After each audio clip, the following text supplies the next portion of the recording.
Greetings to everyone. In today's class, we are going to see one of the very important general reaction in the chapter acid, bases and salts.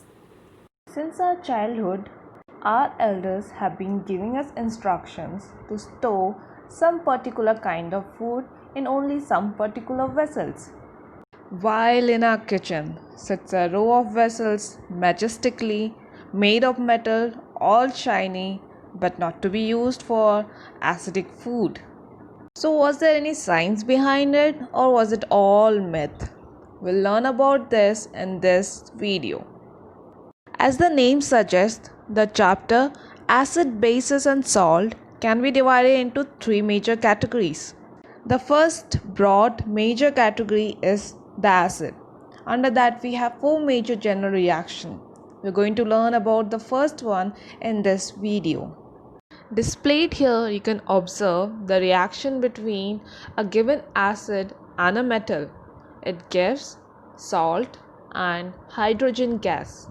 It's called a general reaction because it works for many given acids and metal combinations. Now let's observe the movement of atoms and molecules in this general reaction with an example.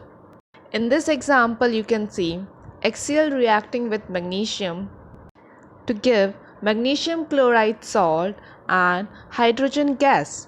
HCl is the hydrochloric acid also seen in the stomach of human beings. While magnesium is a shiny metal which sometimes can get dull due to its interaction with the atmosphere.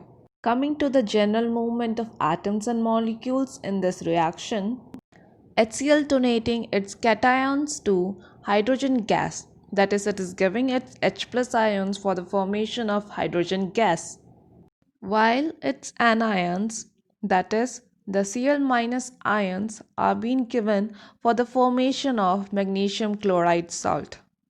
Metals being electropositive in nature donates the positive ion to the salt formation in this reaction. So here are few more examples of this reaction. So if I take a particular acid and combine it with different metals, I should remember that my anion of the salt will always be the same. In here, when I am taking the hydrochloric acid, I observe that all the given examples of salt have the chloride anion. Therefore, when the hydrochloric acid reacts with the sodium metal, we get sodium chloride salt. With magnesium, we get magnesium chloride. With aluminium, we'll get aluminium chloride. And with zinc, we get zinc chloride. Now, if I reverse the case and take an example of various acids reacting with a single metal, I observe that the cations of the salt produced will always be the same. Therefore, hydrochloric acid reacting with magnesium metal gives magnesium chloride. Sulfuric acid reacting with magnesium metal gives magnesium sulfate. Nitric acid reacting with magnesium gives magnesium nitrate. Acetic acid reacting with magnesium gives magnesium acetate salt. This is all about our theory knowledge of this general reaction. But if I want to practically do this experiment in my chemistry lab, I would have to use the following setup shown here. The test tube containing the reacting acid and the metal can be adjusted using a stand and should be sealed so that the hydrogen gas produced during this reaction does not escape. A delivery tube can be attached so that the produced gas can be passed through a solution of soap and can be tested further. Since we know hydrogen gas is highly inflammable, a burning candle or a burning splinter can be brought near the bubble formations. Hydrogen gas entrapped in the bubble formed from the soap solution burst with a pop sound. Due to production of this characteristic pop sound, the test is also being named as the pop test. So, having all the understanding till now, this general reaction appears quite simple. But is there any importance of learning this chemical reaction?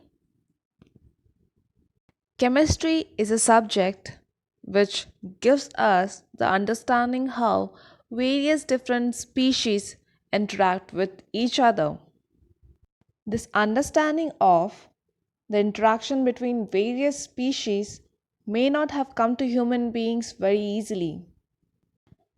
But since we have access to this knowledge, it's important that we learn every little detail. So, we'll discuss one of such cases in here. My interest draws me towards the hydrogen produced in this general reaction.